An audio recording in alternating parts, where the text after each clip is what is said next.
sorry, that's for a Democrat show.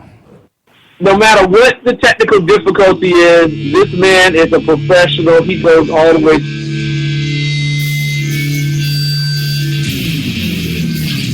What you represent to them is freedom. Was an extremely great conservative communist.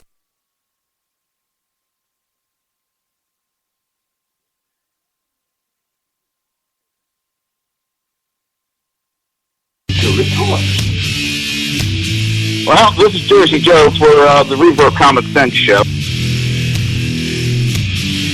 8 p.m. on shrmedia.com.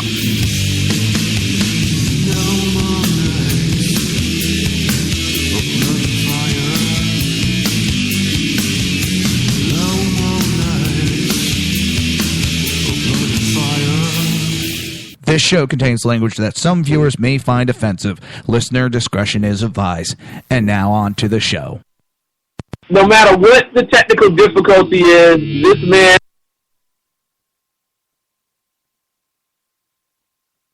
And welcome to the Reaver of Common Sense. I am having some major issues. I don't know what the heck is going on.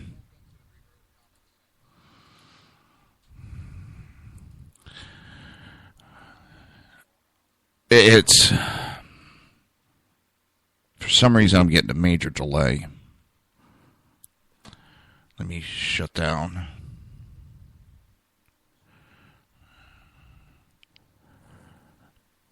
And dun, dun, dun, dun, dun, dun. And I seriously don't know where it's coming from. Okay, it's not that. It's not that. It is majorly weird.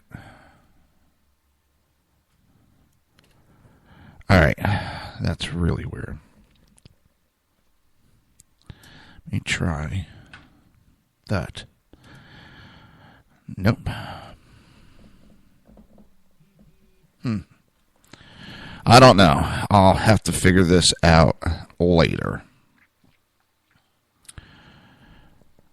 But, now I gotta do the whole video thing again. I'm sorry about this screwed up morning. Everything was working when I went to bed. I had no repeat going on.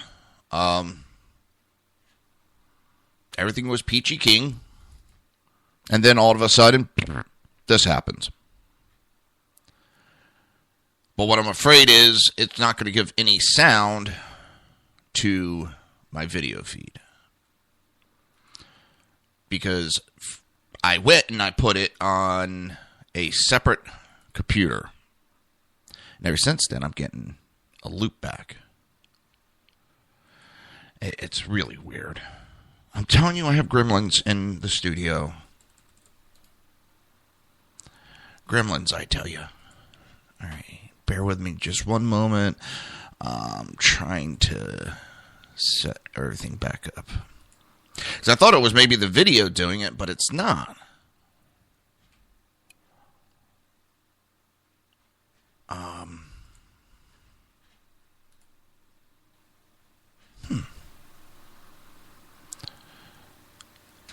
I wonder.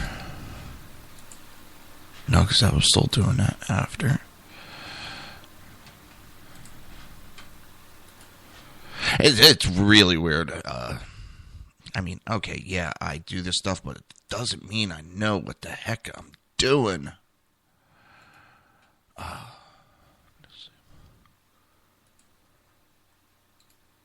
thought it was that one, but it wasn't, so I'll make that that. It's really weird. It really has been weird. No.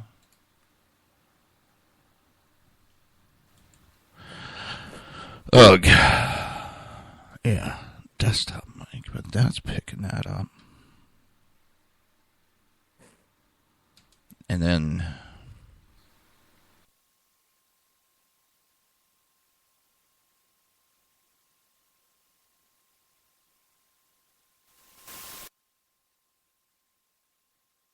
is now it looks like my video is getting no sound at all. I had sound yesterday. Ugh.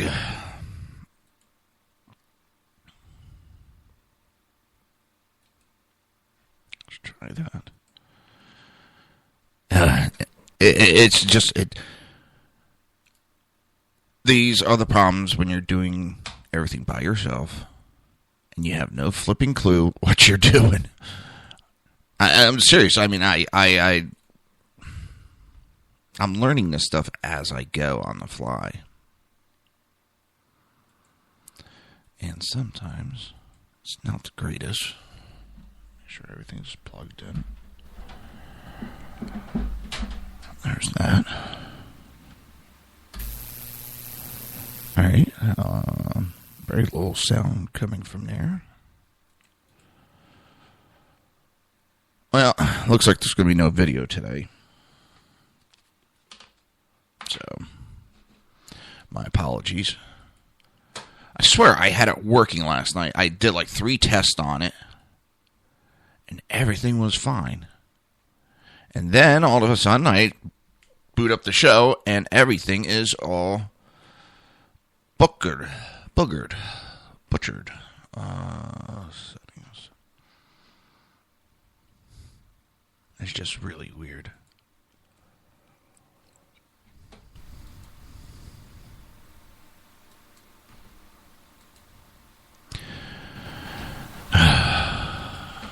It's going to drive me up a wall. I'll tell you that right now. It will drive me up a wall.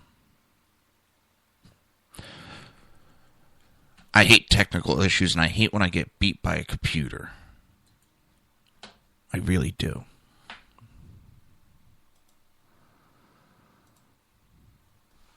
It drives me up a wall. Check in one last thing if I can get this dang computer to work. I do that. Sorry about that, everybody. It is the fun of live audio, of live streaming.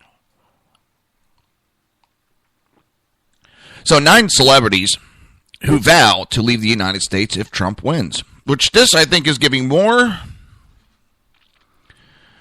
credibility to why you should vote for Trump. Just this list alone is enough reason why you should vote for Trump. Yep, that's what I said. It is one of the many reasons why you should.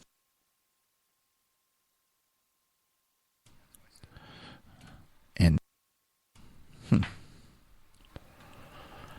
that's really got me annoyed.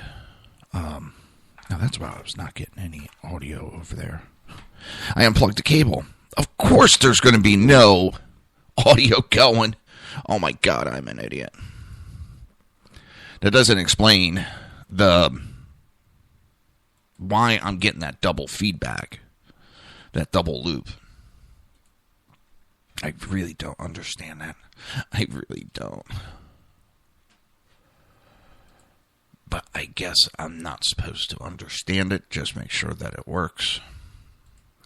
And got to wait for everything to load up. The computer's a little bit slow. It's an old computer. And trying to figure out how I could build another one, see what parts I have laying around.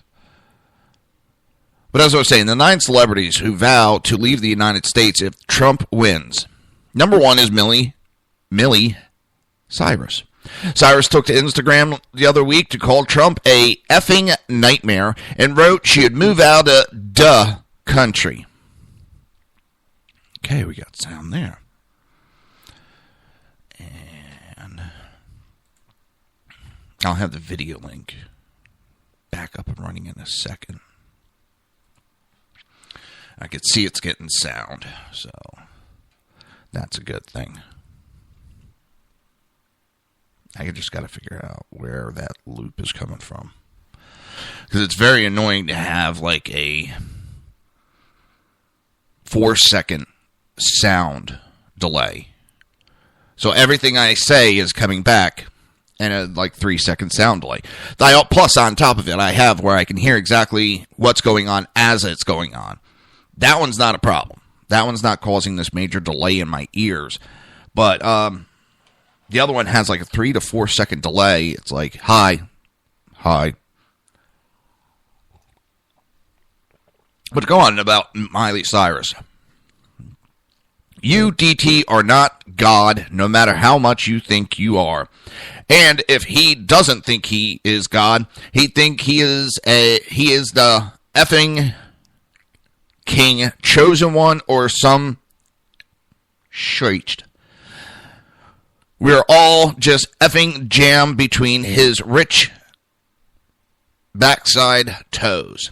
Honestly, F this shit. I am moving in this. If this is my president, I don't say things I don't mean, she wrote. Bye-bye. That one right there should be enough for everybody to say, holy shit, I'm voting for Trump so we can get rid of this crazy woman. And great, now I'm going to have all the liberals coming. You're bashing women. No. I'm bashing this woman. And the next one. The next one is Whoopi Goldberg. Whoopi went off on Trump during a January episode of The View. Listen, he can be whatever party he wants to be, she said. What he can't be is, he can't be the guy that says it's your fault stuff isn't working. That's not the president I want. Find a way to make the stuff work. Maybe it's time to move, I can afford to go. Okay, we see where her mind is.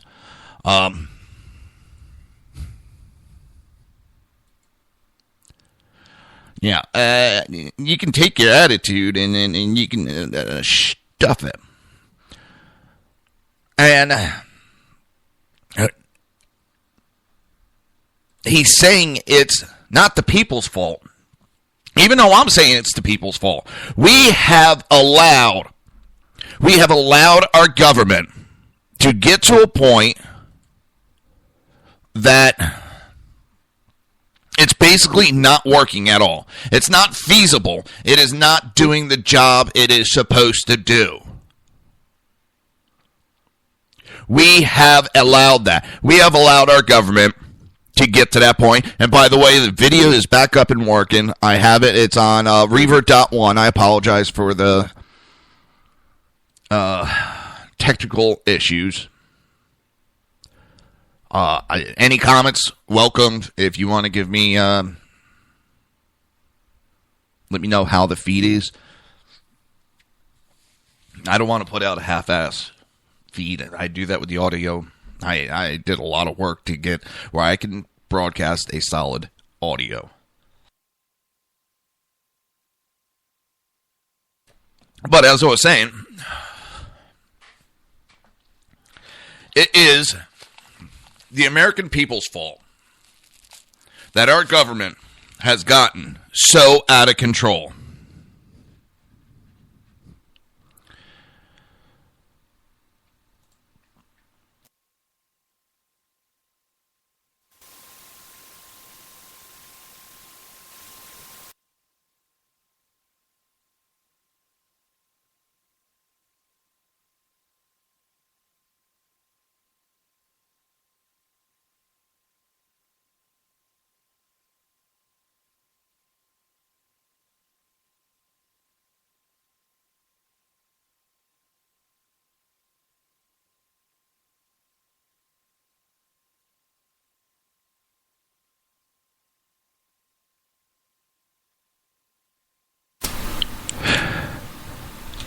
Let's see if it does it there.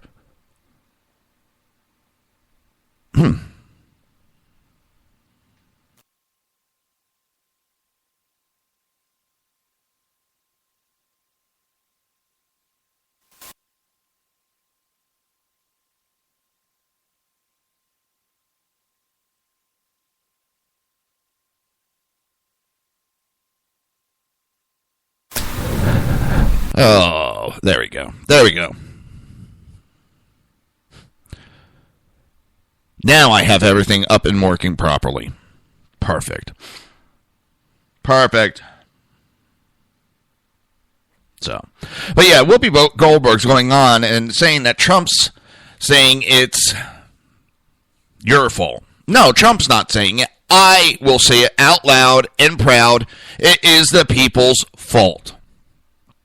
It is our fault that we have allowed our government to get here, as I said. And she said that if he is elected, she will move. And then she rubs it in that I can afford it. Well, Lottie friggin' da for you. I'm happy you can afford it. Bye-bye. The next one, which is funny because this guy has admitted he's friends with Trump, golfing friends with Trump, golfs with Trump on a regular basis, is Samuel L. Jackson.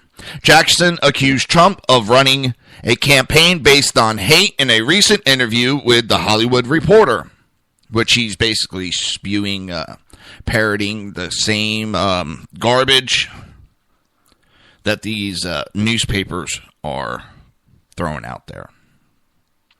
He later told Jimmy Kimmel, if that MFer becomes president, I'm moving my black backside to South Africa.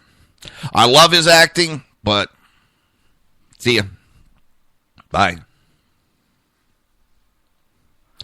With all of these, I got one thing to say. Don't let the door hit you where the good Lord split you. I'm not going to pick on Samuel L. Jackson's cussing. On a side note, he actually has a stuttering problem. And he learned as a young man, I don't know exact what year he did it, of his age, when he felt like he was getting ready to stutter, he would start cussing. And he wouldn't stutter. And as a kid, it actually helped him because it made him, amongst the kids, oh, God, listen to him talk. He says whatever he wants. And so I'm not going to pick on him cussing, and I'm not going to pick on anybody because my mouth, yeah. But the next one is George Lopez. Lopez is certainly no fan of Trump. The comedian recently tweeted an image of notorious drug lord El Chapo clutching Trump's severed head atop a mountain of skulls. Side note, someone actually found an exact opposite of Trump holding George Lopez's head. And George Lopez freaked out on Twitter. Cussed the guy out. So wait a minute. It's okay for you to post something vile like that, but when someone does it back to you, no, it's not acceptable. Hypocrite. So if you want to leave, you can leave now. Shortly after Trump announced he would run for president in June, Lopez told TMZ there are enough racists in this country for him to get elected, and added if he wins, he won't have to worry about immigration. We'll all go back. Pace. These rich assholes, oh my God. The self-entitlement is getting huge with these people. And all of these, I'll tell you what, they're looking for volunteers. NASA is looking for volunteers for people to go to Mars.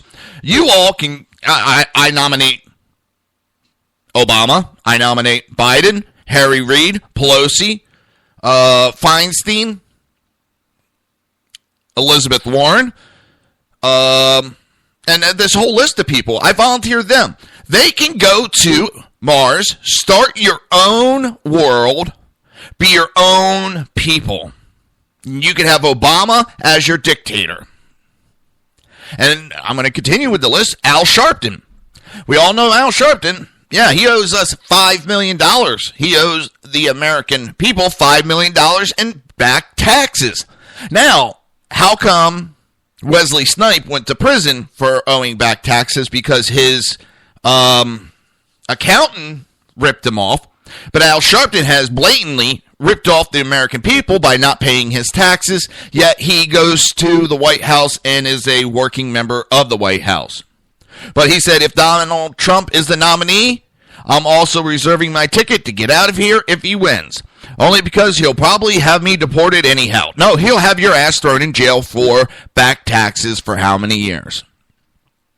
Well, we're going to continue this list on the other side of this break, and you're listening to the Reaver of Common Sense right here on hppundit.com, rebootingliberty.com, and shrmedia.com. We will be right back. Conservative media done right. You're listening to the SHR Media Network.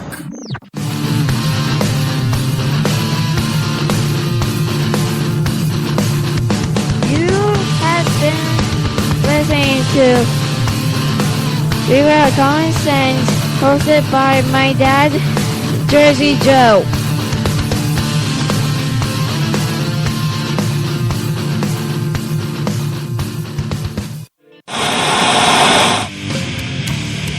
Beware, the Jersey Takeover is here. Every Monday through Friday, 11 a.m. to 1 p.m. Eastern Standard Time. You can catch the Reaver of Common Sense show, hosted by Jersey Joe, right here on shrmedia.com and highplainsdailynews.com. Only Jersey can deliver hell like no one else, so consider this your fair warning.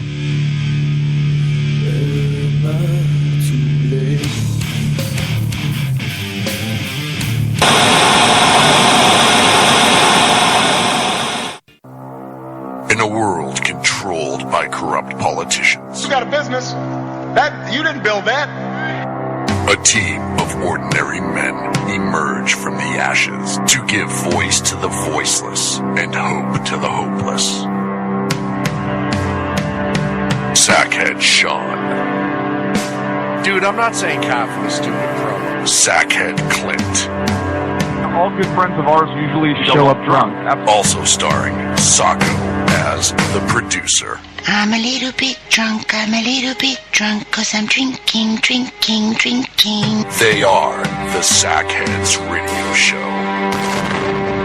Every Wednesday at 8 p.m. Pacific on shrmedia.com.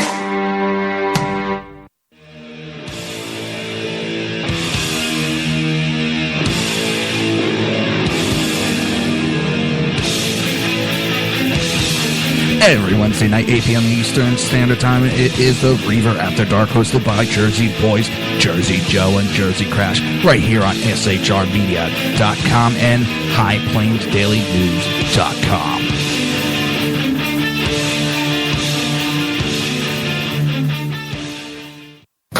Times are dark. The people misled by corrupt politicians, lied to by establishment media, and deceived by the false messages of Islam. A nation in confusion needs a guide. It needs a man with a cane. I'm Dave Milner. Join me on Spreaker, SHR Media, High Plains Talk Radio, Live Rebooting Liberty, and YouTube for a unique brand of commentary on the unpleasant blind guide. Because truth is not always pleasant. If you missed any of the Reaver of Common Sense or Reaver After Dark show, I don't want to be me. I don't want to be anymore. just go to Reaver.one. While you're there, click the like button so you can keep up with everything Reaver. Now, back to the show.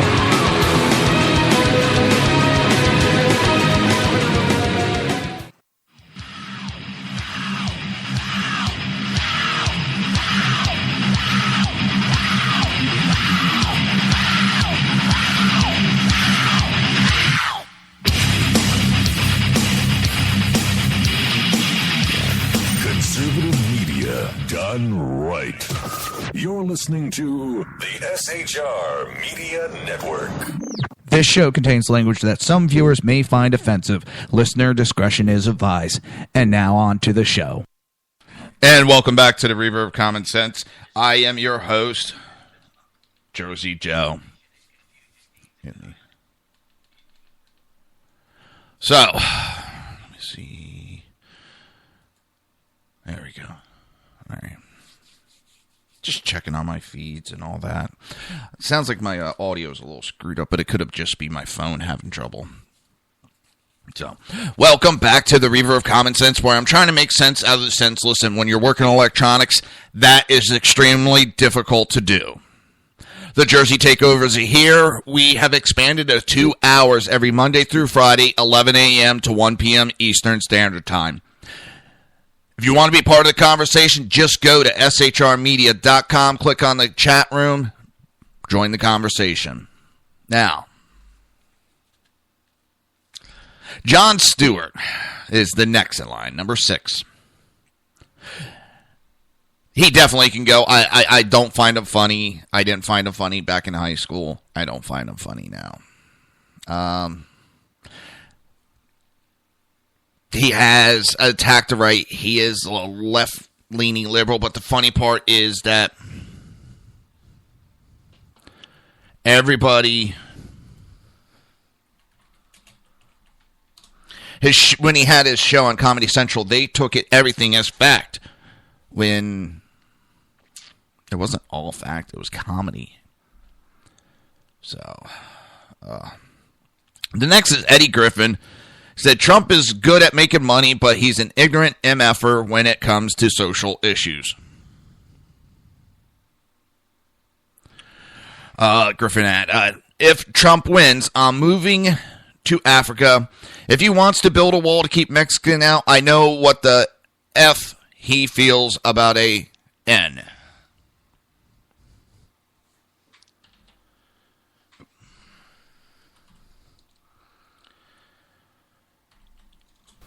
So, and the next, this one is basically a nobody anymore and trying to stay relevant by jumping in the politic realm. Cher has been a vocal critic of Trump, often lashing out at the billionaire frontrunner on Twitter during the televised Republican debates. Cher may share a similar problem with Stewart. Last year, the 69-year-old Believe singer tweeted, "If he were to be elected, I'm moving to Jupiter. Bye-bye." And that's Jon Stewart went on and said, "I would consider getting a rocket and going to another planet because clearly this planet's gone bonkers." That's why I said I vote for the Mars. I elect them for the Mars mission. All these liberals can go to Mars. They can leave. And last is Raven Simone, Whoopi Goldberg's View co-host, may have gotten just a bit of herself during February's episode of the daytime talk show. My confession for this election is if any Republican gets nominated, I'm going to move to Canada with my entire family. Is that bad? She told her co-host last month, "I already have my ticket." No, I literally bought my ticket, I swear. It's...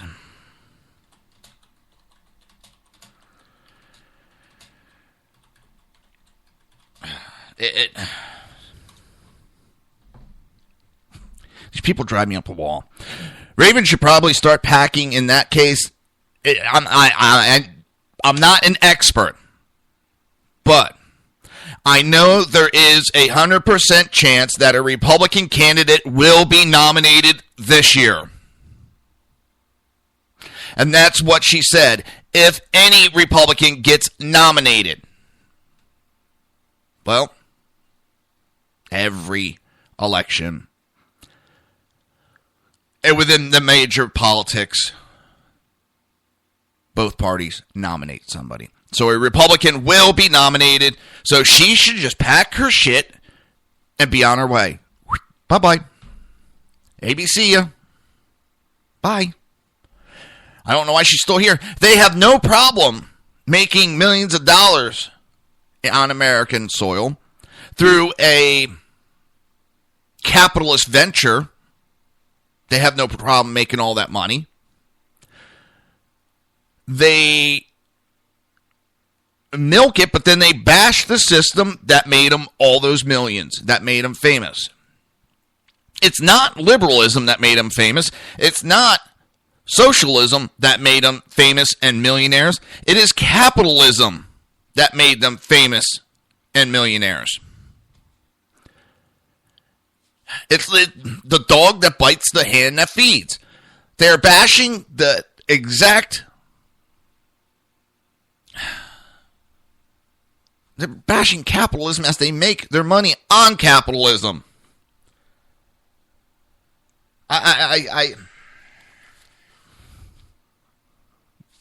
Things like this are what gives me a headache. Not that she said gets nominated.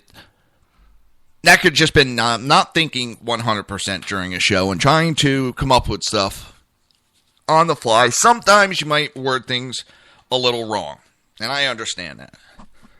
Like I said, I'm not going to bash for that. But when these people are getting upset about Republicans in general, and hold on. Sorry, I had to sneeze. They're getting upset at the system and the type of ideology that the Republicans push, and they talk about how bad everything the Republicans are, and capitalism is the root of all evil.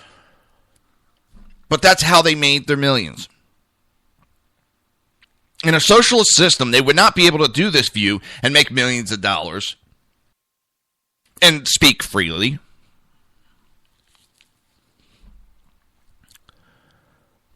They would be talking government-approved conversations.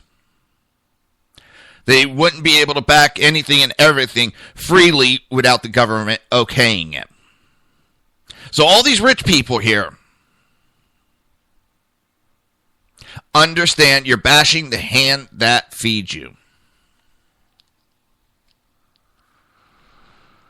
Oh, I don't understand the people. I really don't.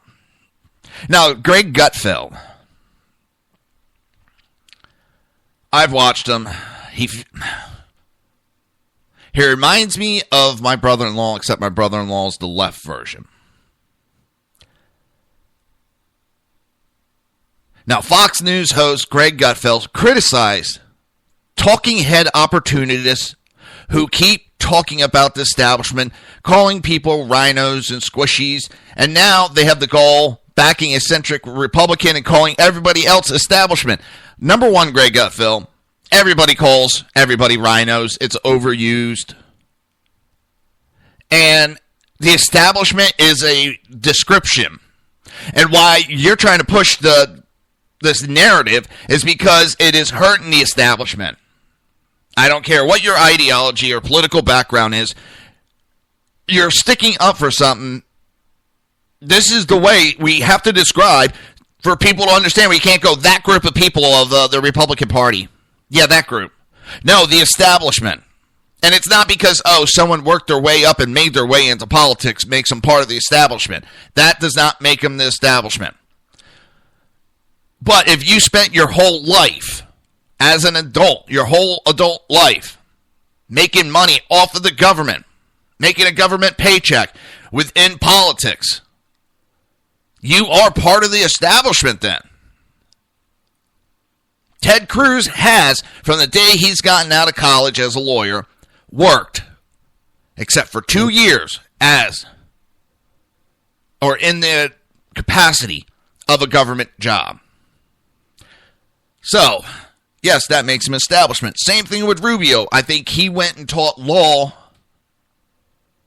He was an adjunct professor for 1 year. The rest of the time, he has worked in a government position. That is establishment. You are part of the established group of politician.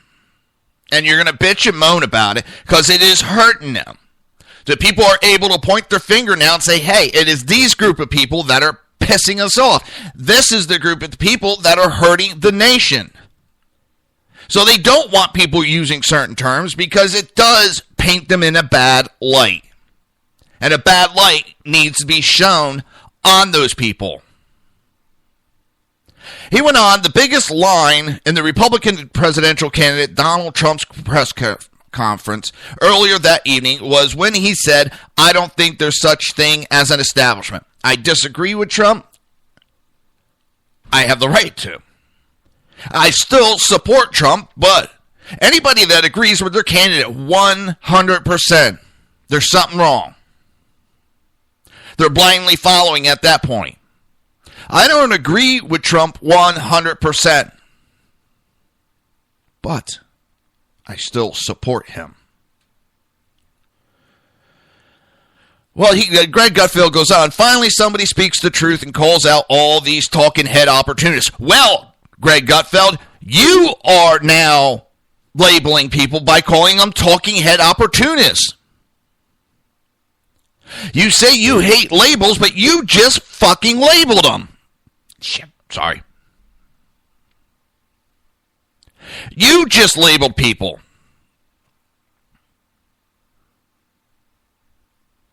You don't like it for whatever reason. I thought you were independent, so you really shouldn't care about this. And the issues that you've had problems with all these years is being pointed out. And pointed out by calling people the establishment. Yes, we're putting a label on people. We're putting a group together. How else are you supposed to identify a group? The cancer of the Republican Party.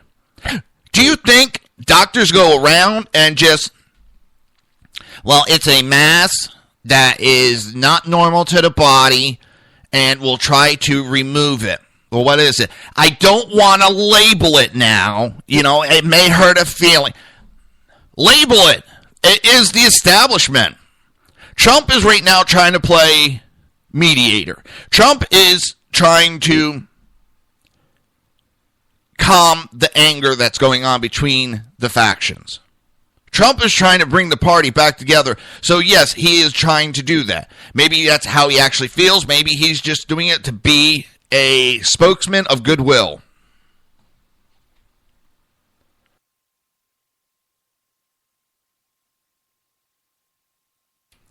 What Greg Gutfeld, he goes on, he calls them demeaning, talking head opportunists who keep talking about establishment and demeaning people that worked for years trying to win. So you're going to demean the people that are reporting on these issues and trying to put out to the public the correct information. So you're going to demean them with no problem. This is the problem when you start bashing everybody, is it does poke holes into your own theories. He's trying to say no labeling, but he's labeling.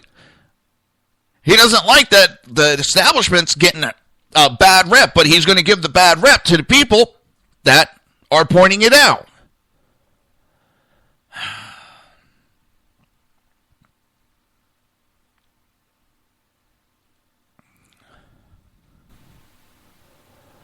And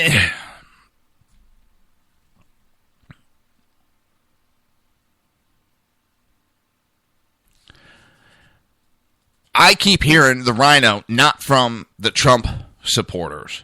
It's everybody else that doesn't like Trump is calling the supporters rhino. So, Greg, you really need to know what the hell you're talking about. Get out of your ivory tower. Get off your perch.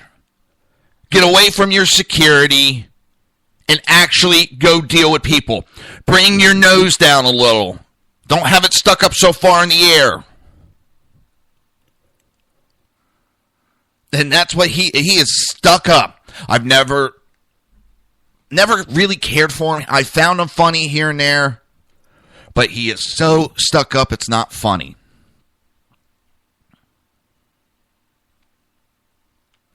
He thinks he's some intellectual.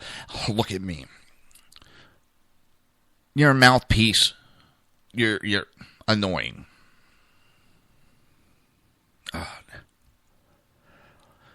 He went after fellow host Eric Bolling, who had stated it's time for Mitt Romney and the establishment to unify the GOP and stop dividing it. Can we at least call them outsiders versus insider? I mean, how are we supposed to be able to talk about what's going on in the government and fix the problem that are going on in the government if we don't point out the groups that are causing the issue?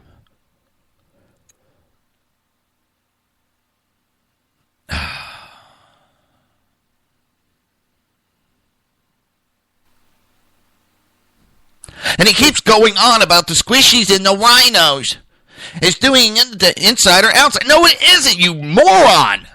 You half-baked idiot. You were trying to take away a way for people to describe the group of people that have been destroying our country. That makes you part of the problem. That makes you part of the establishment at this point, the way you're acting.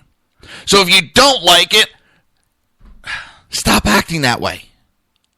Stand up, be a man. You say you don't like labels, but you're labeling everybody on everything, you half-baked twit.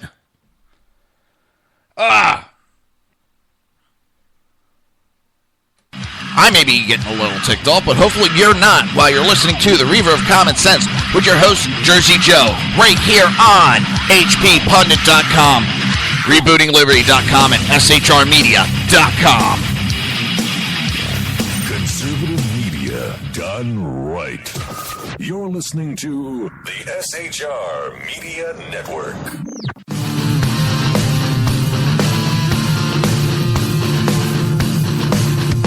You have been listening to Reaver of Common Sense, hosted by my dad, Jersey Joe.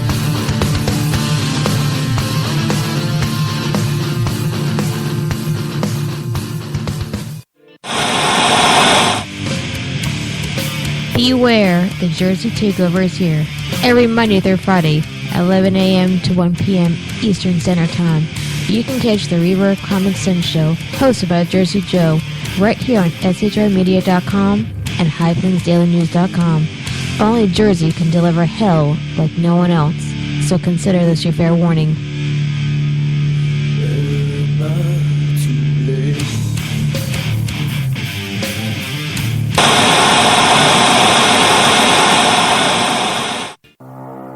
In a world controlled by corrupt politicians, You got a business. That you didn't build that. a team of ordinary men emerge from the ashes to give voice to the voiceless and hope to the hopeless. Sackhead Sean, Dude, I'm not saying coffee, stupid bro. Sackhead Clint, All good friends of ours usually show up drunk. also starring Sacco as the producer. I'm a little bit drunk, cause I'm drinking.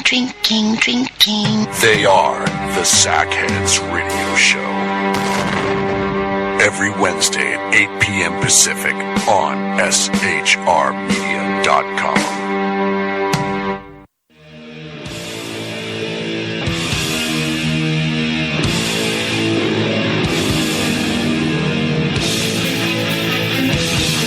Every Wednesday night, 8 p.m. Eastern Standard Time, it is the Reaver After Dark, hosted by Jersey Boys, Jersey Joe, and Jersey Crash, right here on SHRmedia.com and HighPlainsDailyNews.com.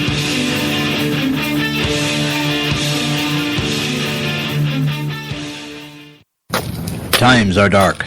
The people misled by corrupt politicians, lied to by establishment media, and deceived by the false messages of Islam. A nation in confusion needs a guide. It needs a man with a cane. I'm Dave Milner. Join me on Spreaker, SHR Media, High Plains Talk Radio, Live Rebooting Liberty, and YouTube for a unique brand of commentary on the unpleasant blind guide. Because truth is not always pleasant. If you missed any of the Reaver of Common Sense or Reaver After Dark show. I don't wanna be me. I don't wanna be anymore. Just go to Reaver.one. While you're there, click the like button so you can keep up with everything Reaver. Now, back to the show.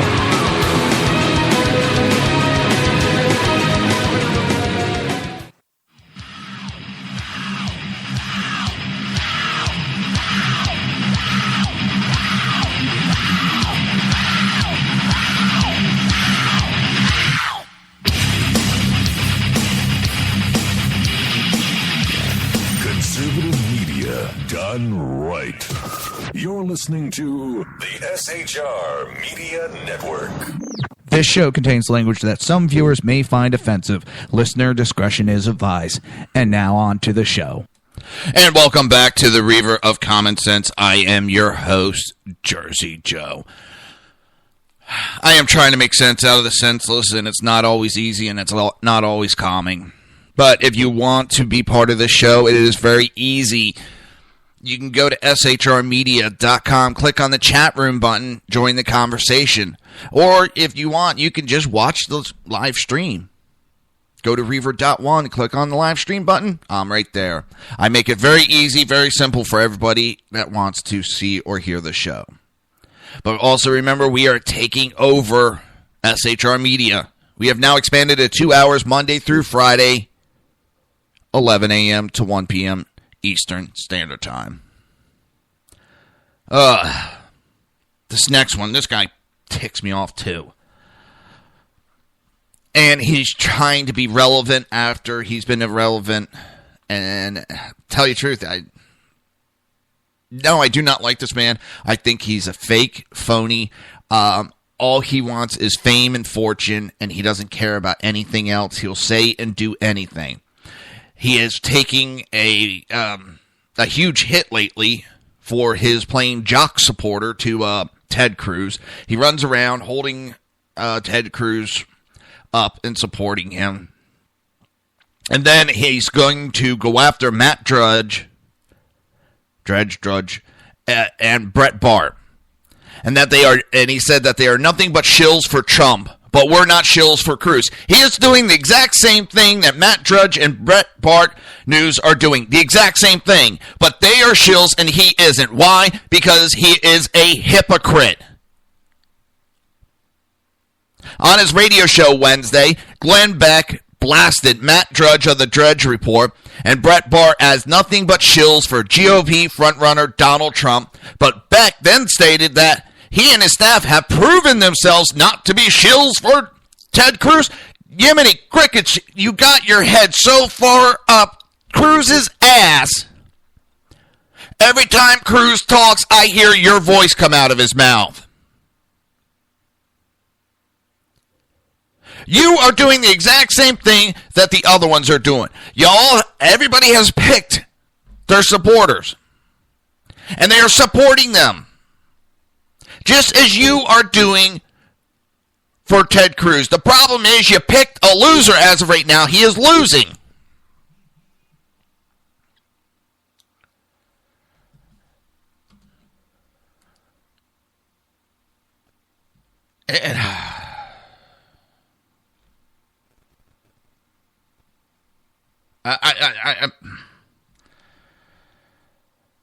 It really, stuff like this ticks me off. Because it's a double standard.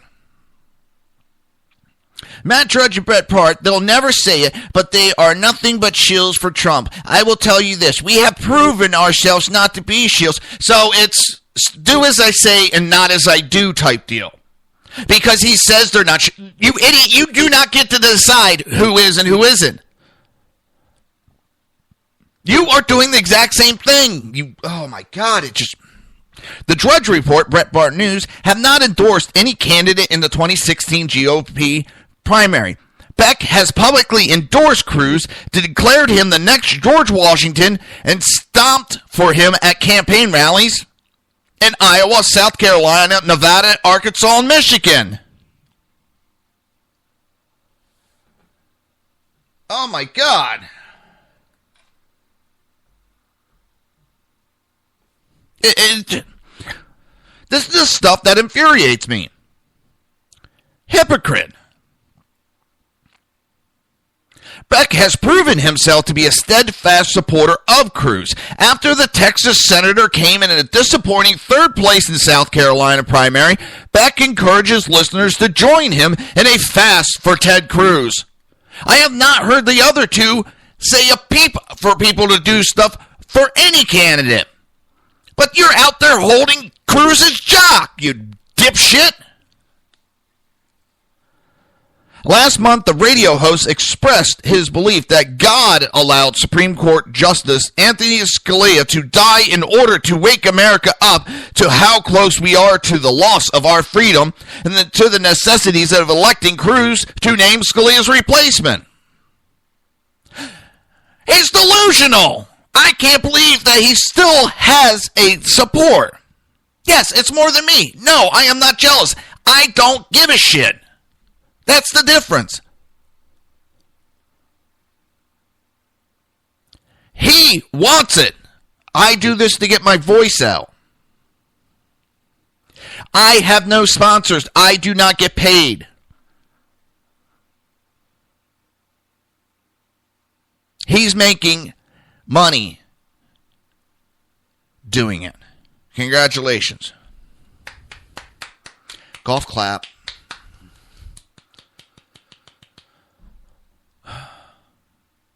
Damn, I've never bashed a guy, but you know what? When you're going to be a hypocrite like this, I'm going to call you out on it. It's not because you're supporting Cruz that I'm bashing you. I'm bashing you because you're being a hypocrite. You're claiming everybody else is a shill who have not endorsed any candidate while you have run around the country supporting Ted Cruz.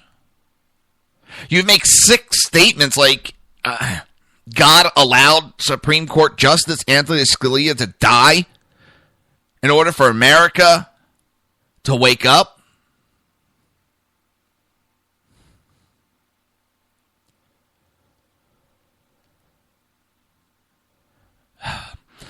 His support of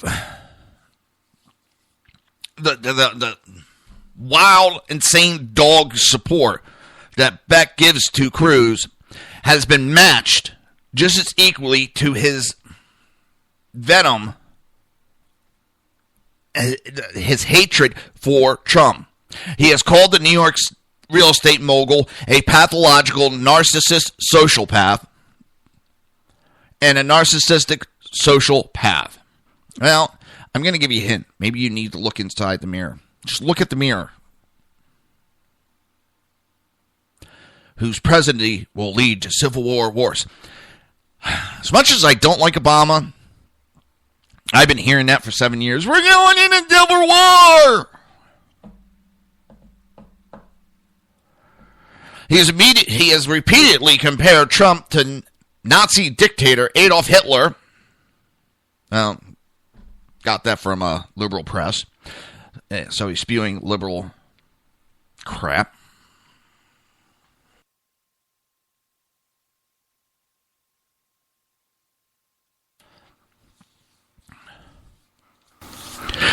He has insulted Beck. Beck has insulted Trump's supporters. Now, this is how stupid Beck is. He's going to need, if Ted Cruz does get the nomination, he is going to need the supporters of Trump to back him up. But you're going to sit there and insult the people.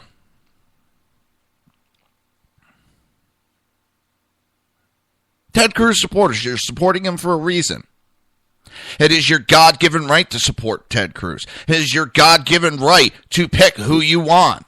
I do not agree, but I respect your choice.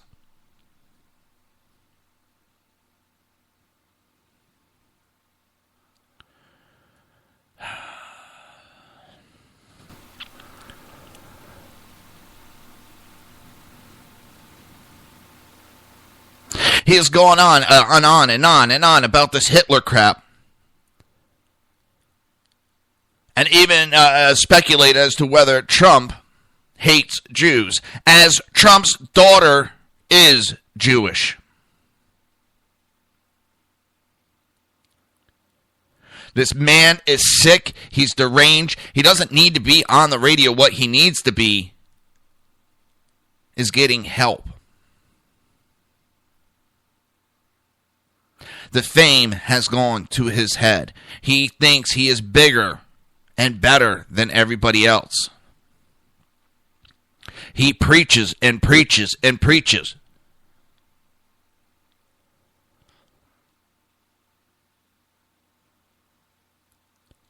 He is the type of person that turns people away from religion.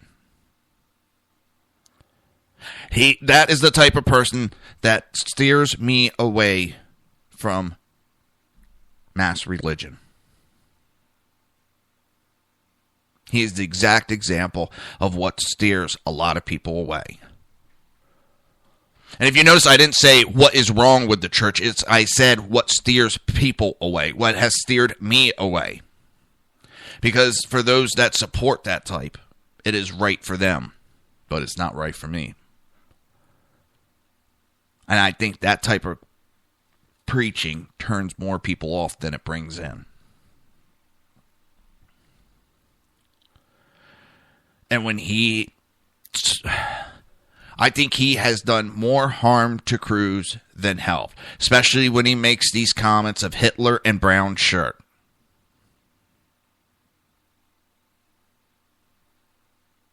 It hurts more than it helps. As I said, even if Cruz gets nominated, you're going to have pissed off the base, the supporters of Trump, so bad that they're not going to want to come and vote. And then you're going to insult them even more, when in fact you began by insulting. That's why I've said time and time again, the shit that's going on now, Trump supporters, Cruz supporters, Kasich, Rubio's, all the nasty shit. Let the candidates go back and forth with the nasty shit. That's fine. The supporters should not be doing that. You have no right to tell me who to support. You have no right to tell anybody who to support. And if you do that, don't be calling yourself a constitutionalist.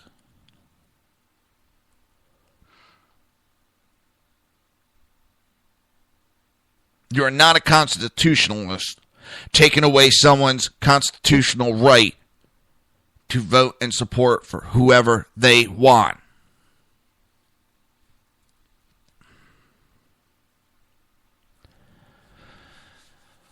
It infuriates me. I don't call myself a constitutionalist, but I do want to follow the Constitution. And one of them is everybody's right to vote for whoever they want to vote for. They have the God-given right to do this without any type of pressure, without any type of intimidation. Intimidation doesn't just come in a physical form. Intimidation comes in a verbal form too. Insulting, shaming, belittling. That is intimidating others. And that is not your right to do. Period. That is not your place. You want to talk up your candidate? Fine. You want to, hey, this is the negatives I see about your candidate. Fine. Stop with the other stuff that is constantly going on in mass media. I'm really wondering sometimes if mass media isn't for everybody. Too many people just spout their mouths off to stuff they would not say face to face. I know the shit that has been said to me on social media, most people would not say it to my face. I am not a violent man. I am not a fighter. But I'm a pretty big guy, and most people are intimidated when they first meet me. So most people don't talk shit to me. And I'm not saying to boost myself up. I'm using it as an example. People get free on the internet because they're hiding behind a keyboard and screen. So they think they could say and do whatever they want. Just as I can't say do whatever I want just because I'm behind a microphone. There's repercussions. And sometimes those repercussions are you piss someone off so bad they're not going to support your candidate even if they win, which is going to cause them to lose in the long run. And I've said it before and I'll say it again and again and again. This is not just against Cruz supporters. I'm not picking on them. Trump supporters have done the same thing. Rubio supporters have done the same thing. Kasich, Bush, Christie, Fiona. The list goes on and on. People are acting, so-called conservatives are acting like liberals and attacking like liberals. I find it funny because even the candidates They don't have the balls to stand up to the Democrats and the liberals. But they'll stand up against other conservatives. Same with the supporters. Well, you know what I have to say. You're listening to the Reaver of Common Sense right here on shrmedia.com, hbpundit.com, and rebootingliberty.com. We'll be right back.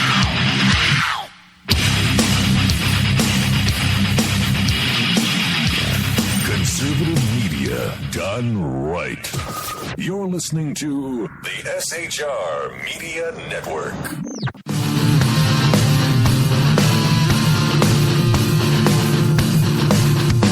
You have been listening to Reaver of Common Sense, hosted by my dad, Jersey Joe.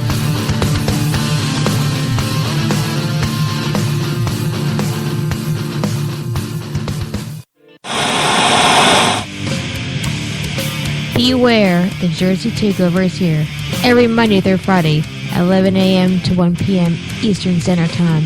You can catch the Reaver of Common Sense show, hosted by Jersey Joe, right here on shrmedia.com and highplainsdailynews.com. Only Jersey can deliver hell like no one else, so consider this your fair warning.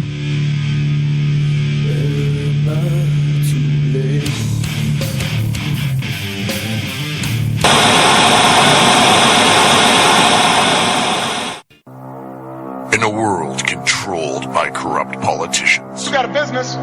That you didn't build that.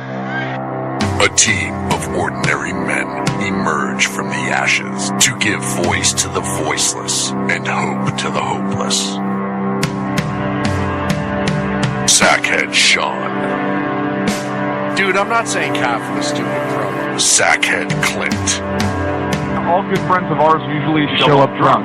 also starring Sacco as the producer. I'm a little bit drunk, 'cause I'm drinking. They are the Sackheads Radio Show. Every Wednesday at 8 p.m. Pacific on shrmedia.com.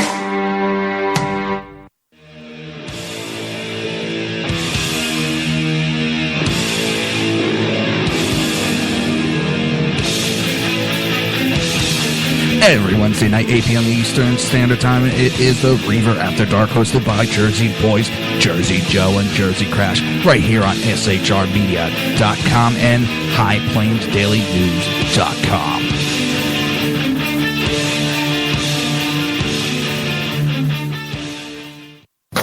Times are dark. The people misled by corrupt politicians, lied to by establishment media, and deceived by the false messages of Islam. A nation in confusion needs a guide. It needs a man with a cane. I'm Dave Milner. Join me on Spreaker, SHR Media, High Plains Talk Radio, Live Rebooting Liberty, and YouTube for a unique brand of commentary on the unpleasant blind guide. Because truth is not always pleasant. If you missed any of the Reaver of Common Sense or Reaver After Dark show,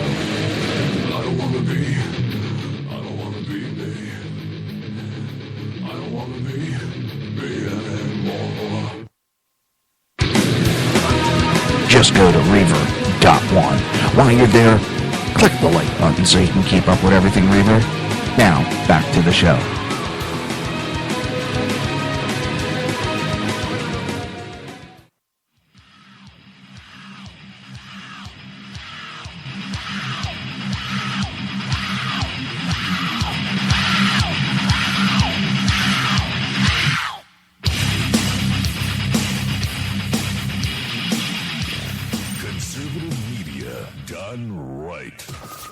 Listening to the SHR Media Network.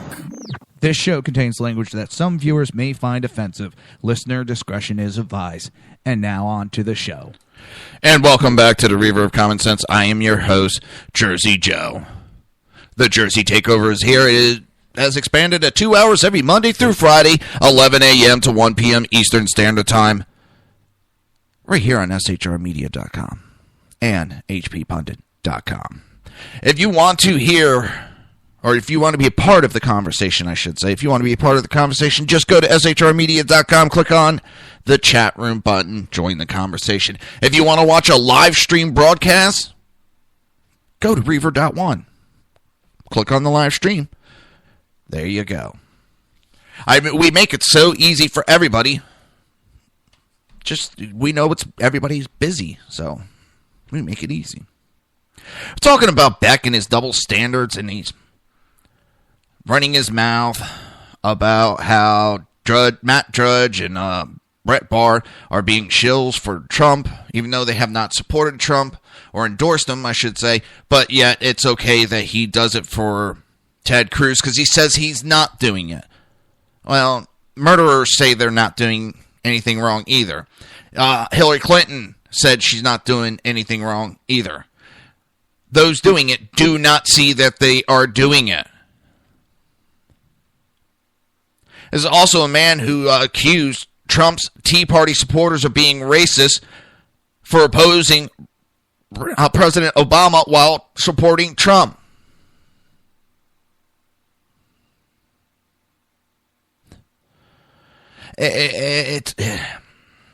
So basically, if you don't follow his religion, his preachings, if you don't follow who he supports, he is going to insult, shame, and belittle you.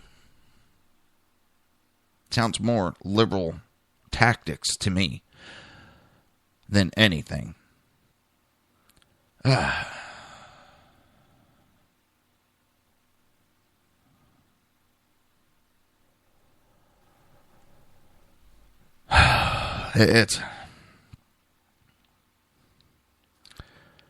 It's getting real bad. Trudeau gives persecuted Christians in Syria and Iraq the middle finger. The middle finger.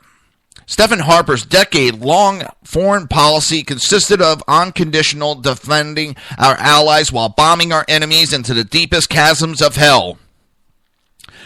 Justin Trudeau has decided that this nonsense has to stop. Trudeau is finally going to be pulling Canada forces out of the Middle East, where they were wasting their time raining hell on savage Muslim terrorists to save persecuted Christian minorities from having their heads removed from their body.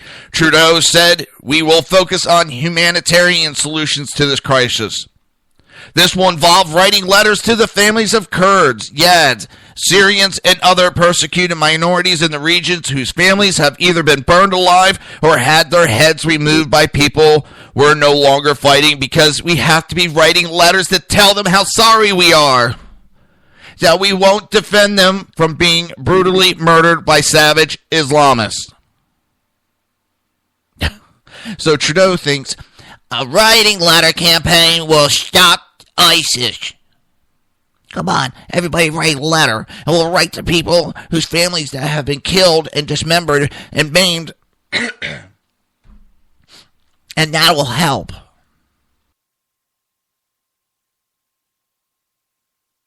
Oh my God, this guy is...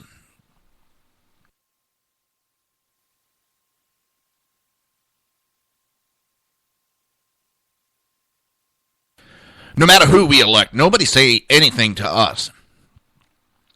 Because if Canada put this whack job in office, holy shnikes. Holy shit. Trudeau has committed to bringing in tens of thousands of refugees from the region despite overwhelming evidence that terrorists will be among them. There is no way to tell, as they don't have any identification papers. Presumably, Trudeau wants to redistribute terrorism. If we bring some of them here, there are less savages left to decapitate Christians in Syria and Libya and Iraq. Good thinking, Prime Minister. And only a man as smart as our new Prime Minister could conjure up the brilliant and wit to scrap the F-35 program started by Harper. The new jets would have, in the worst case, cost the exact same as the current out-of-production CF-18 Hornets, and at best, been 12.5% cheaper. This move by Trudeau is yet another stroke of his nuanced ingenuity, which is sure to cater out aerospace industry, whilst denying our brave troops the tools they need to eradicate savage terrorists and staunchly protect the sovereignties of our neighbors and allies. Which is good, because now we can sit down with Trudeau and write more humanitarian letters. Problem solved. I love this writer's sarcasm. It is just dripping off the screen. It is beautiful. He points out to the stupidity of their prime minister without actually insulting.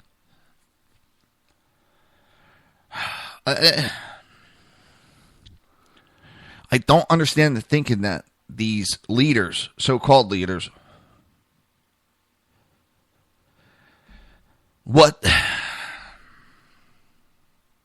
I don't know. They keep thinking that we can coddle and pray and hope and send letters and everything will be fine. Everything will be dandy. We can talk our way out of it. That's unicorn, Fantasyland, butterscotch, and rainbows thinking. And that's not life. That's not the way it works.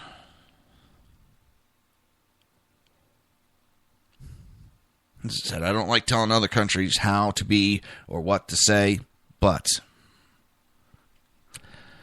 this one, Canada, oh, Canada. Did you not learn from America with Obama? Did you not learn?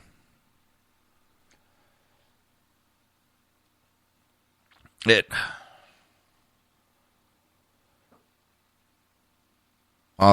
just the idiocy is burning my brain. You would figure that after what they saw us go through in America with Obama, that they would have been like, oh, no, thank you, Trudeau, no, thank you. We've seen what happens with your type of thinking. We watched America go down the drain from a great country. We've watched it go down to nothing. So no, thank you, Trudeau. You go your way, we'll go ours. No, they went and elected the white version of Obama.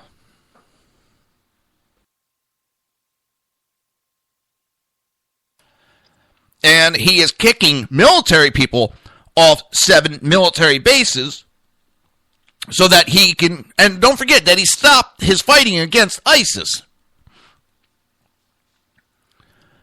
He has stopped his fighting against ISIS and kicking military personnel off of 7 military bases so he can now import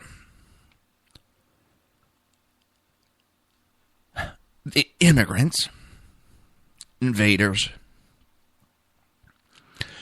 terrorists. Not all of them are terrorists, but not all Muslims are terrorists, but all terrorists are Muslims. He's going to import them and put them on these military bases. That is a big middle finger to all the military personnel. That is a big, huge middle finger to those who died in the name in the fight against terror. That is a huge middle finger Trudeau just gave. Obama's been giving it to our troops. And I guess Canada didn't like that we were getting the spotlight on the most dumbest. Well, I can't even say that anymore because you got Merkel now. She's running for, not Time Person of the Year, but she's running for fully retarded, window licking, helmet wearing, moron of the year. It's been won by Obama several years in a row, and Biden has been runner-up and won it also. And now Trudeau and Merkel are in the running, and Obama has kind of faded back because, these people are so competitive for this award, they will do anything to get it. Oh my God, it hurts my brain on how people saw what America's gone through in the 7 years, and they go and elect the same thing. They know the problems we've been having, and they put these people in. It's just, oh my God. I mean, granted, I don't know when Merkel got in office. I don't care.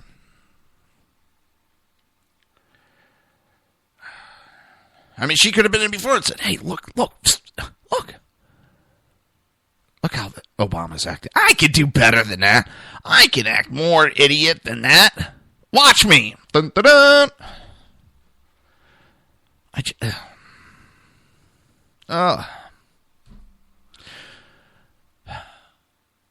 I just don't understand the thinking of importing. I mean, it's basically, this writer says it greatly.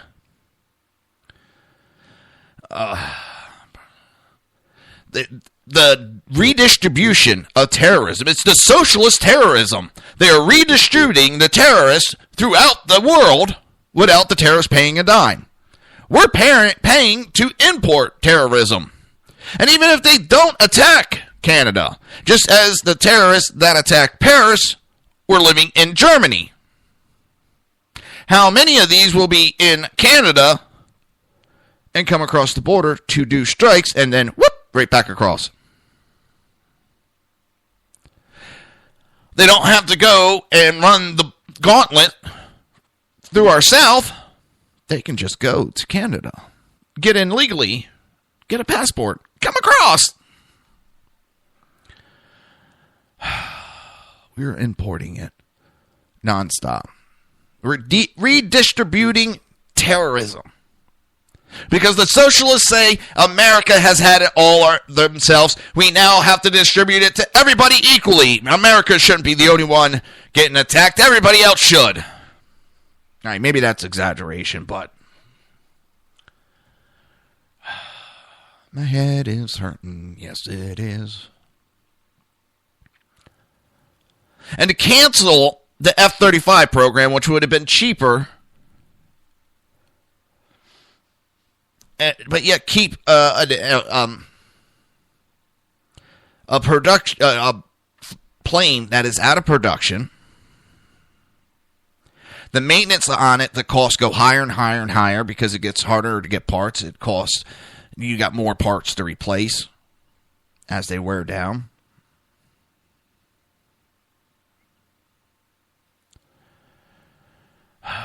Canada, oh Canada, where did you go wrong? We thought you raised you right. Sorry. Just being a smartass, Canada. Calm down. I know. You apologize for getting upset that I said that. It's okay. You don't have to apologize anymore. You have an idiot in office. We understand. We did the same mistake. Next time when you see us screwing up, don't go and repeat it, please. Oh, God. I don't understand the thinking of these leaders anymore. It's almost like they're trying to destroy everything. I mean, is it their idea to destroy everything so they can get a one world nation going? There's too many Americans that are patriotic to America, will not stop fighting for America. You would have to wipe out 3/4 of the population of this country to allow a one world nation for us to be a part of it. And it is not a good thing having a one world nation. This unicorn fantasy bubblegum drop brain thinking that everybody can get along like when they show on TV. Everybody can get along. Yet all those shows that they go by always end up in war. It's never good. But you know what's good? Listening to the Reaver of Common Sense right here on shrmedia.com, rebootingliberty.com, and hppundit.com. We'll be right back.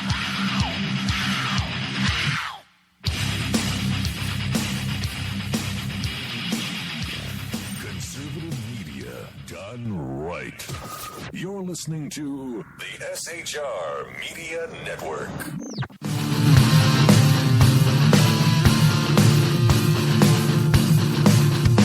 You have been listening to Reaver of Common Sense, hosted by my dad, Jersey Joe.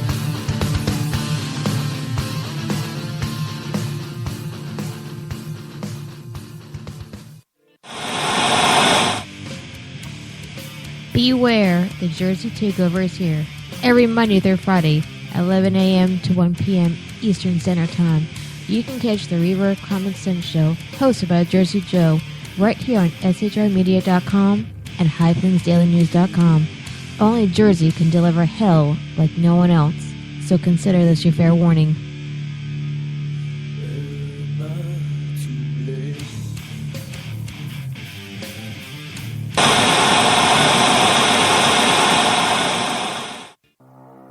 In a world controlled by corrupt politicians, You got a business.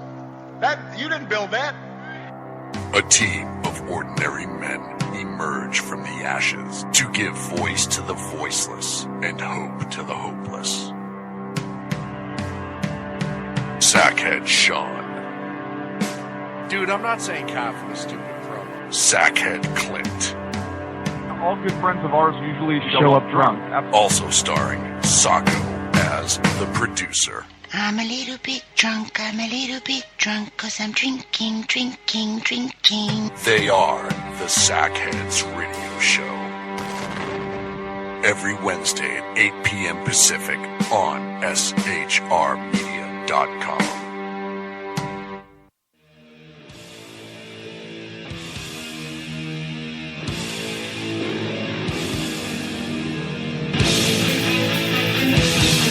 Every Wednesday night, 8 p.m. Eastern Standard Time, it is the Reaver After Dark, hosted by Jersey Boys, Jersey Joe, and Jersey Crash, right here on shrmedia.com and highplainsdailynews.com.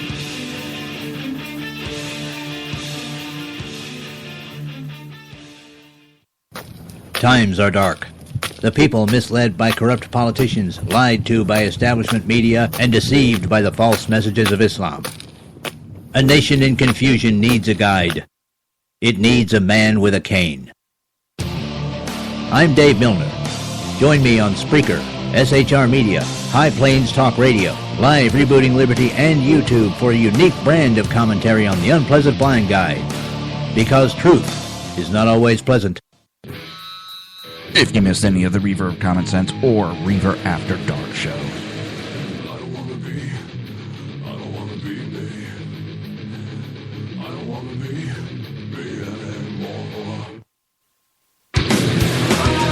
just go to Reaver.one. While you're there, click the like button so you can keep up with everything Reaver. Now, back to the show.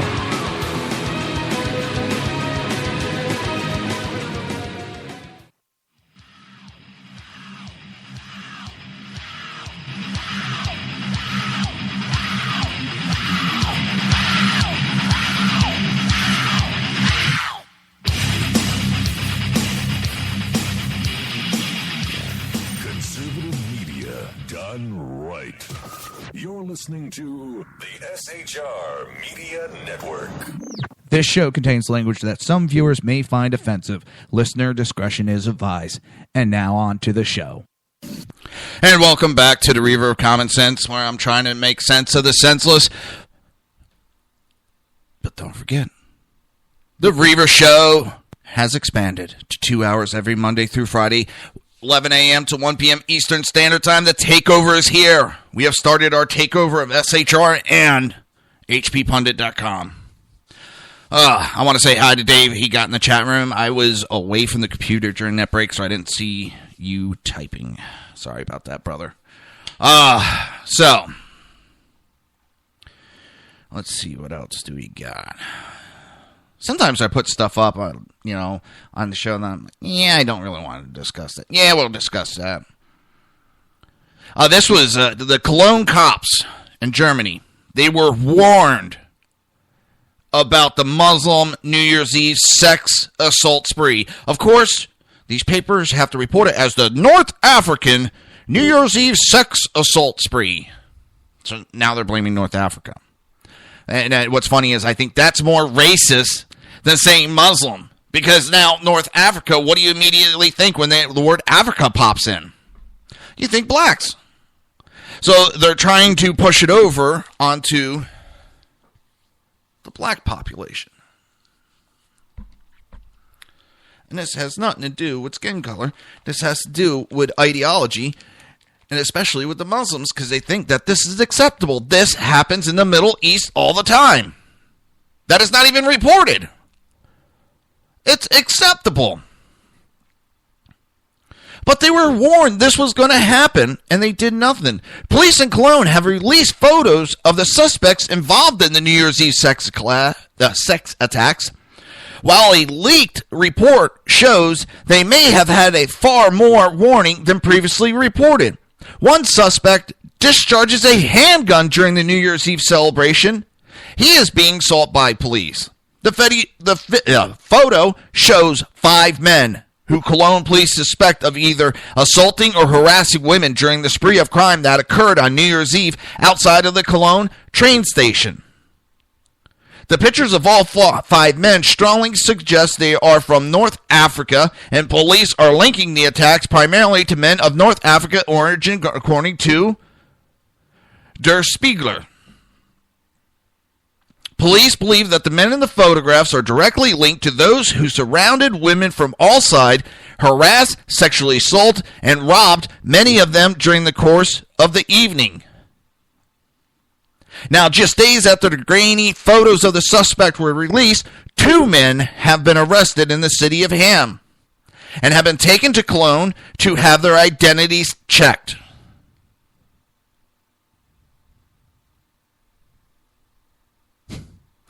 Yeah, if you, Dave, if you go to Reaver.1, click on the live stream. Yeah, that's the Der Spiegel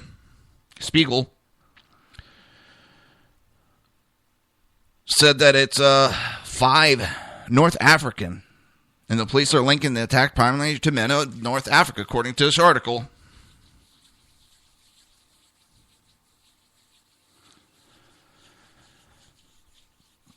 Sorry, I've never heard of it before. Sorry. But now, just days after, as I said, they have arrested 2 people. A police spokesman said, despite the alarming situation, we managed to find more witnesses and victims with photos of the suspects. Other photographs were sourced from CCTV in and around the area of the train station and likely matched up with witness descriptions of the attackers.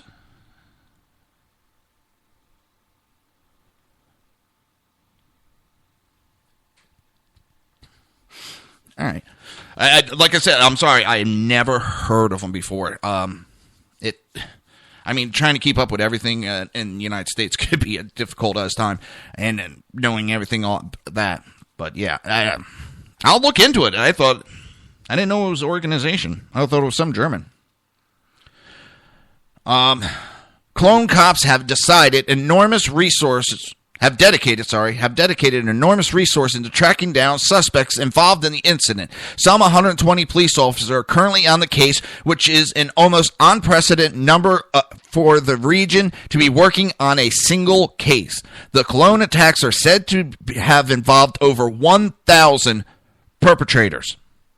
And as Brett Bart London has previously reported, police have had a difficult time making arrests in the case. Few thieves and attackers have been detained, and even fewer have actually been sentenced for any crimes related to the night.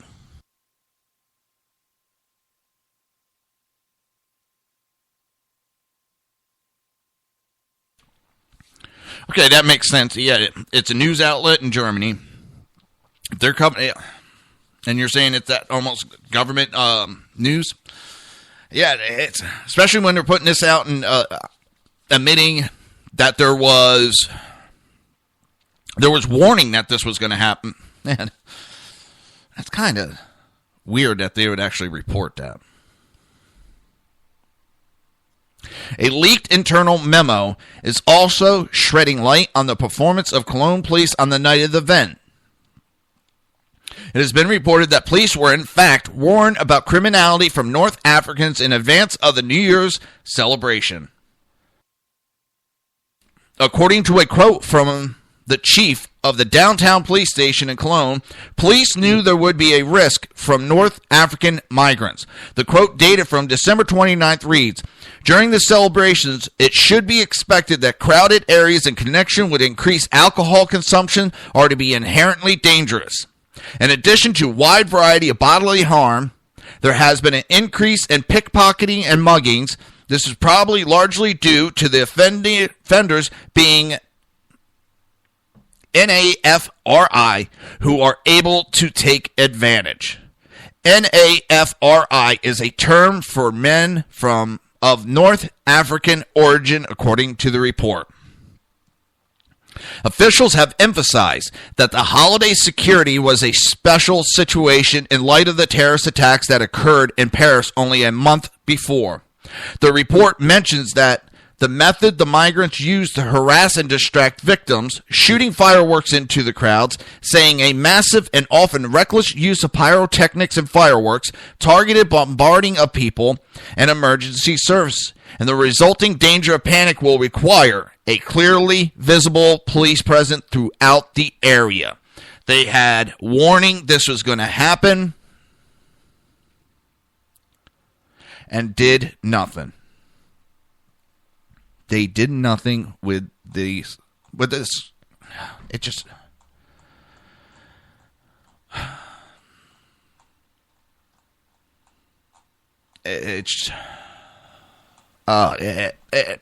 It's making me speechless, the stupidity that happened with it.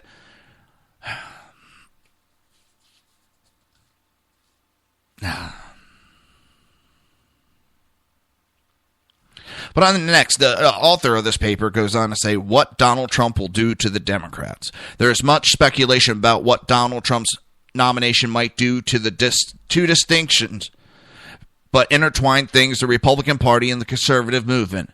But it's also a good idea to ask what a Trump candidacy or even a Trump presidency could do to the Democrat Party and its political faction. The common viewpoint of Trump critics is that he won't do anything to the Democrats except lose to Hillary Clinton in the general election. This viewpoint is buttressed by references to polls that show Trump doing worse against Clinton than any other GOP candidate, and especially the polls that give him even lower ratings on trust than Our Lady of the Secret Service. There are, however, some polls that rate Trump more trustworthy than Clinton, while both remain underwater on the issue.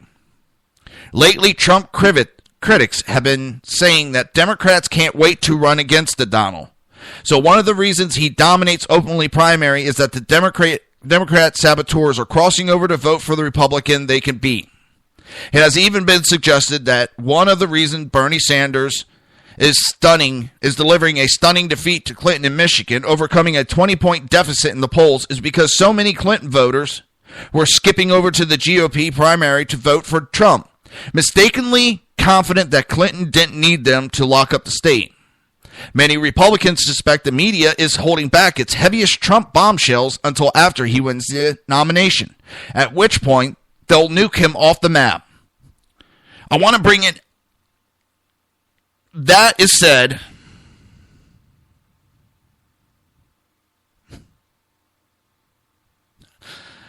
That is said every year. Oh, if this one gets elected, they're holding back, they're going to nuke him off the map. Every year I hear that about some candidate. One of those Republicans is Trump rival Senator Ted Cruz, who said this week that journalists have privately confided in him they're holding back their most devastating Trump exposés until June or July. And what is a good tactic to use than to say that? Doesn't have to be true. Doesn't have to happen because you can always just say, oh, the guy that told me was mistaken. He was wrong. He gave me false information. Sorry about that. I'm not saying he is lying about it. I'm just saying it's a tactic he could use and have total deniability on anything that goes wrong if something were to go wrong. But it basically what it's doing is putting in people's mind, oh my God, if we vote for him, you know, they have all these people, they're ready to jump all over. Oh, we might as well nominate Ted Cruz. As I said, I'm not saying he definitely knows it's a lie or it is a lie. Just, it's a tactic that can be used, and I've seen it and heard it used several times. Within EMS and fire elections, I have heard that. Well, I was told by several people that if this person's elected, all these people are going to resign and walk away from the organization. And upon that being brought to light and actually people talked about, and they go, no, we're not resigning over. Just because we don't like someone that's got elected doesn't mean we're going to resign from the organization. It's a tactic that's used commonly. It's psychology 101. And I'm not bashing Cruz on it. It's a common tactic. And Trump's response to this critique is that he'll turn those polls around once he secures the GOP nomination and can focus on beating Clinton. I haven't even started on her yet. Of course, he would say that, but he might be right. If you look back several weeks, maybe a month ago, she had attacked him, and he went after her one weekend. And she dropped in the polls. And he actually went up in the polls on head-to-head. There was a time on several polls Trump was beating Clinton. And that was the period which he had stopped the infighting and attacked Clinton. He has not gone at her yet. And I do believe he is the candidate that's not going to sit back and take a beating like the last several GOP nominations have. He will attack her. He is not afraid to get in a fight with her. He is not afraid to get in a low-down, drag-out fight to win the election at that point. And yes, it might be his ego at that point kicking in because the guy is not used to losing. He has lost. He's not used to it. He is going to go at it tooth and nail. His ego's going to say, I need to win, and I need to beat her, and I need to bring this out in a drag-out fight if she brings it. I don't see him backing off and, well, we're going to take the higher road and get their ass smashed in the media. Romney, that happened. Obama was attacking him at every angle. And Romney sat silent. Or just, oh, that's not true. Attack. And that's one of the things I like about Trump. I see him being the aggressive. If it wants to be clean, he'll do it clean. But if you want to get down and dirty, he is going to get down and dirty with you. They're not going at each other right now. Democrats, Republicans. There's some little water bombs thrown back and forth, but nothing major. Right now, everybody's concerned in trying to get the nomination because it's pretty locked up for Hillary, but there is a fight going on, and Sanders is not going down lightly. He is putting up a fight. I don't agree with his ideology, but I got to give him credit. He is putting up a fight, and he is not laying down for the Democrat Party. He is fighting it. Just as all the four nominees that are left, they are fighting it out. They're trying to do everything they can to win. I may not agree with it, but I can respect it. They're fighting to try to win. They're just battling it out, and I got to give them respect. I have respect for Kasich. I don't agree with him. I don't like his ideology, but I respect that he's battling it out. He's not giving up easy. Same with Rubio. Rubio's fighting for his political career right now because he has nothing to fall back on at this point. Nothing. So he's trying to fight as hard as he can so that he can stay in a job. Don't like him, but I can respect that attitude. Same with Cruz. Cruz, he has slight a mathematical chance of winning the nomination straight out. A mathematical. Could Donald Trump do something that knocks him out? Yes, I've said that for a while. There could be something that happens that changes my mind about supporting him. Very easy. I wasn't supporting him when this started. I was supporting, at first, Cruz and Rand Paul. And Carson. And then it whittled down to Cruz and Carson. And then I started liking Trump's, what he was doing and saying. And then it was Trump and Cruz.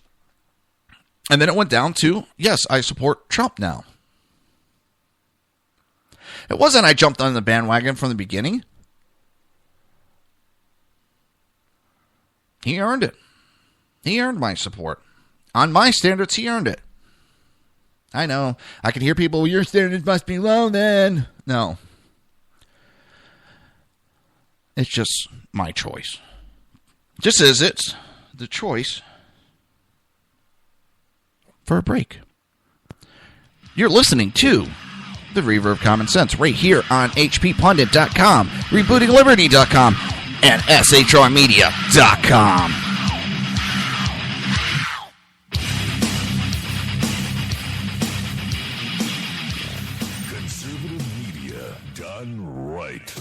You're listening to the SHR Media Network.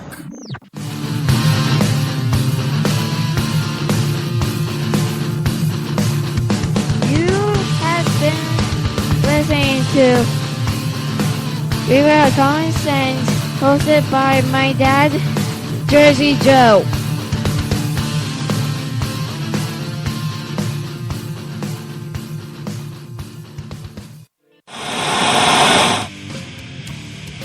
Beware, the Jersey Takeover is here.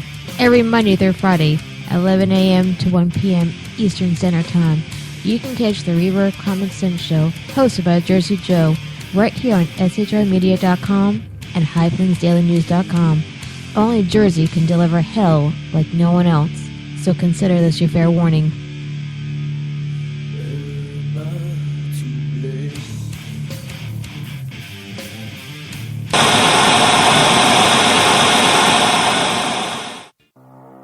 In a world controlled by corrupt politicians, You got a business. That you didn't build that.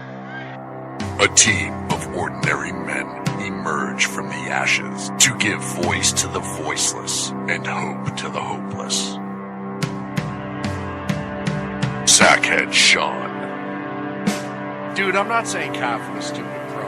Sackhead Clint, All good friends of ours usually show up drunk. also starring Sacco as the producer. I'm a little bit drunk, 'cause I'm drinking. They are the Sackheads Radio Show. Every Wednesday at 8 p.m. Pacific on shrmedia.com.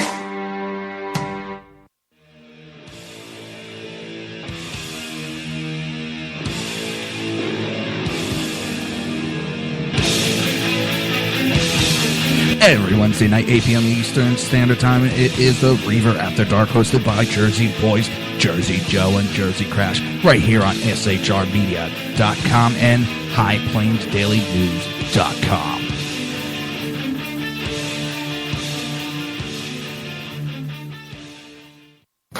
Times are dark. The people misled by corrupt politicians, lied to by establishment media, and deceived by the false messages of Islam. A nation in confusion needs a guide. It needs a man with a cane. I'm Dave Milner. Join me on Spreaker, SHR Media, High Plains Talk Radio, Live Rebooting Liberty, and YouTube for a unique brand of commentary on the unpleasant blind guide. Because truth is not always pleasant. If you missed any of the Reaver of Common Sense or Reaver After Dark show,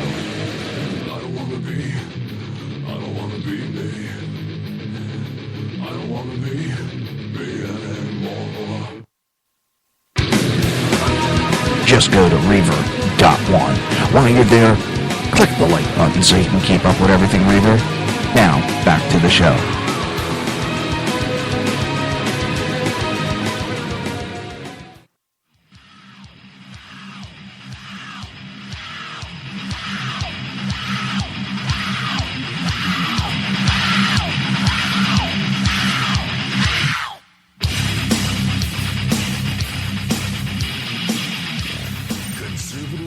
Media done right. You're listening to the SHR Media Network. This show contains language that some viewers may find offensive. Listener discretion is advised. And now on to the show. And welcome back to the Reaver of Common Sense. Trying to make sense out of the senseless. Just remember the Jersey takeover is here. Yes, it is. We've expanded to 2 hours every Monday through Friday, 11 a.m. to 1 p.m. Eastern Standard Time, right here on shrmedia.com and hbpundit.com. If you want to be part of the conversation, just go to shrmedia.com, click on the chat room button. It's big, it's square, it's blue, black, and white, and it says chat room. Click on it. It'll take you right to the chat room. If you don't see us in there, just refresh it. Sometimes there's a glitch on it. If you want to watch a live stream of this, just go to Reaver.one. That is Reaver.one. Click on the live stream button.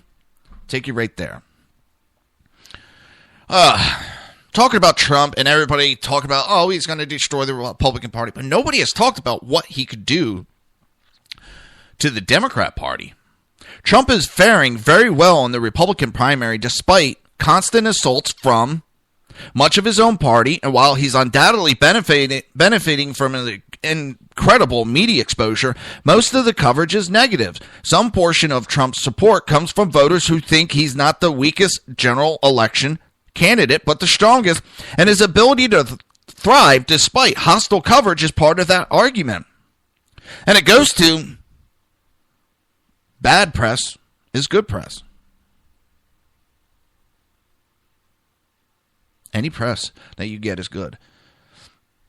At the very least, he's demonstrated an ability to command media attention that earlier Republican candidates like Mitt Romney and John McCain could not approach. The GOP candidate must work hard to attract media spotlight and control the narrative. As Romney in particular demonstrated, the candidate's other virtues count for little if the Democrat/media complex can define them and keep them playing defense all through the campaign. Trump definitely doesn't have trouble staying on offense. He's already done an amazing job of swatting Bill Clinton's aside. After decades of Republicans chasing him around like Wile E. Coyote trying to bag the Roadrunner, maybe he really can maul Hillary Clinton in a way other Republican candidates would fear to attempt, allowing themselves to be pushed into a beta role where they spend all 2016 sounding faintly apologetic about daring to run against the first woman president, as they spent 2008 and 2012 running against the first black president. For a taste of things to come, consider Washington Post op-ed flaying Bernie Sanders on feminist grounds, not for rudely talking over Clinton during a debate, but for failing to let her interrupt him. The first woman president is entitled to special privileges on the debate stage to compensate for centuries of patriarchal oppression. Don't you know? Good luck trying to lash Donald Trump with this wet noodle feminist privilege nonsense. He'll tear quite a few pages out of Clinton's playbook, throw them right in her face, then laugh when her friends, donors, and former employees in the media have the vapors over it. Maybe that approach will hurt Trump more than his supporters believe, if political correct attitudes have a death grip on society. But they really want to watch him try it. If he does successfully face down media bias in the feminist battalion of the PC Army, it could be a game changer for many other candidates to follow. If that crossover vote for Trump is sincere, he could have a profound effect on the Democrat coalition, shaking loose some voters who aren't comfortable with the Democrat orthodox on certain issues. Don't like the Clintons, don't like the way Bernie Sanders got shafted by the Democrat Party rule, or who lost faith in the Democrat side of the transpartisan Beltway establishment. The latter seems especially relevant given how both Trump and Sanders have been successful with voters anxious about their place in the post-Obama new normal of diminished career prospect and perpetuity economic anxiety. It's dawning on a lot of middle-class workers that neither party establishment has anything to offer them. If Trump if Trump can even begin the process of convincing disaffected Democrats that more welfare checks are not the answer, other Republicans can exploit that opening in elections to follow. Another potential opportunity for conservatives is going to sound like sarcasm when stated bluntly, but it's not a joke. A Trump presidency would do wonders for bringing Democrats back from authoritarian socialism to embrace limited constitutional government. They fell in love with the Venezuelan strongman model when a strongman was Barack Obama. That love affair was going to end if any Republican succeeded him. But with Trump, the left will reverse course hard enough to leave skid marks on the ideological pavement. The coming reverse of liberal opinion on unitarian executive power is going to be amazing, and conservatives should be standing by to exploit every minute of it. Remember when liberals were carrying water for Obama after the midterm elections by penning essays about how midterm elections were a silly waste of time? And maybe we should think about replacing the frustrating gridlock nightmare of Congress with a nice rubber stamp legislator for the magnificent super president? Get ready to dump that water all over them. By the end of Trump's 100 days, you'll be reading left-wing paeans to the majesty of divided government and the joys of filibuster obstructionism that will bring a tear to your eye, while fife and drums play music inside your head. One other thing about Trump's possible effect on the Democrats. It's true that if he does manage some sort of cross-party fusion, it could weaken conservatism within the Republican Party, but it doesn't have to be that way. And to be brutally honest, the state of the 2016 race so far would suggest conservatism isn't terribly strong in the GOP party right now. We shouldn't really be surprised because conservatives have been complaining about how the party establishment portrays them for a long time, especially since the rise of the Tea Party movement.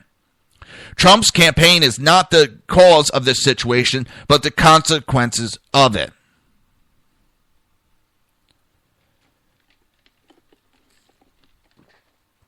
Let's knock off the foolishness about President Clinton being better for conservatism than a President Trump right now. She won't listen to conservatives. She has said those are her number one enemies. She just thinks of them as enemies at best, and turkeys to be carved up for her dependent constituents at worst. If the Democrats win in 2016, they're going to push hard with a variety of social engineering techniques to make sure they never lose again. You can harbor all kind of doubt about a Trump presidency, while still accepting that it won't be worse for conservatisms than the worst case scenario of Clinton finishing Obama's transformation of America. And look, a big part of Trump's appeal is the way he speaks without reservation of America as the team he's playing for, the team he wants to win. That really is an alien idea for the modern Democrat parties whose ideology is driven by loathing for American history. The multiculturalist conviction that it's nothing special or that it's especially bad, and the ironclad conviction that grievance is more important than opportunity. Somehow we've reached the point where a slogan like Make America Great is reflective spit upon as chauvinistic, nationalist, native, and racist. If the idea that American presidents should be 100% focused on what's best for American citizens and American taxpayers finds some purchase in the Democrat coalition, it's going to tear through them like a computer virus. If Trump could do no more than convince a substantial number of Democrats to demand solid government values for our tax dollars, it would spark a revolution amongst the blue-collar Democrat voters. They have been sedated for generations into accepting ridiculous waste of tax money because they think fresh dollars can easily be printed up in the Treasury basement after Obama's mega government flush each $1 million down the toilet of corruption and incompetence. If I were a top Democrat or one of the Republican establishment junior partners, I'd be scared to death about the prospect of my voters awakening from that trance. That will create opportunity for conservatives no matter where President Trump himself comes down on the issue. How can anyone hope to rebuild the Reagan coalition without first establishing points of common interest with today's persuaded Democrats, much as Reagan did with an earlier generation? We approach the conclusion of Chapter 1 of the Republican primary, and our two remaining candidates are Mr. Trump and Mr. Conservative 2016 Ted Cruz. Considering how things have been going ever since Mitt Romney pronounced himself severely conservative in 2012, that's really not bad for the movement. The game has been changed, which is a little scary, but the old game was getting us nowhere. With that, I'm going to leave it, and I will return tomorrow. And I want to thank everybody for listening. I do appreciate the audience. I do respect what people think. With that, have a great day. You're listening to the Reaver Common Sense right here on shrmedia.com, on hppundit.com, and rebootingliberty.com. See, wrong one. Woohoo! I thought I was prepared. Now it's the right one. Till tomorrow, 11 o'clock. Be there.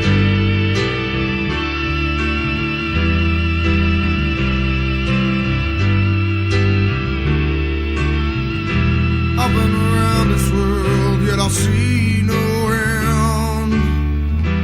All shall fade to black again and again. This storm that's broken me, my only friend, yeah. In this river all shall fade to black. In this river